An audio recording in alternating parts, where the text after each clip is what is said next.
முளைவிட்ட தானியம் செய்முறை பார்க்கலாம்.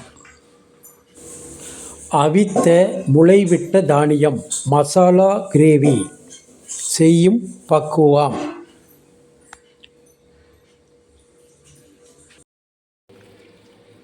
முளைவிட்ட தானியம் மசாலா. முதலில் சிறிது துருவிய தேங்காயை மிக்சியில் போடவும்.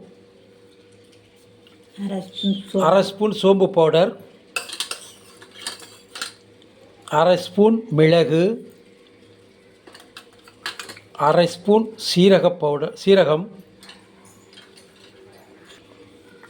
ஒரு ஸ்பூன் பொட்டுக்கடலை, அரை ஸ்பூன் மிளகாய்த்தூள்,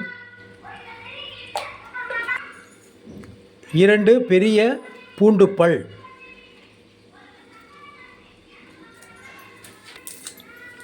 இவையெல்லாம் அரைத்து பேஸ்டாக எடுத்துக்கொள்ளவும். முதலில் எண்ணெய் சட்டியை வைத்து 3 ஸ்பூன் எண்ணெய் ஊற்றிக்கொள்ளவும். பூ, பட்டை, இலை ஆகியவற்றை எண்ணெயில் போட்டு பொரிக்கவும்.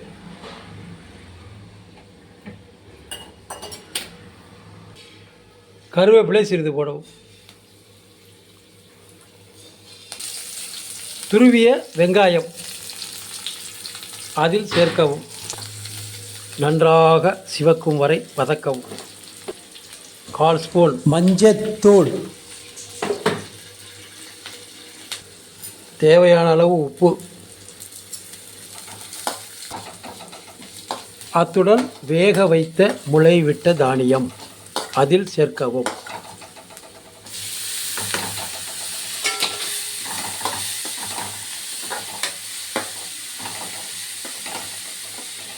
நன்றாக வதக்கிய பின் அரைத்து வைத்த மசாலாவை அதில் ஊற்றி நன்றாக கிளறவும்.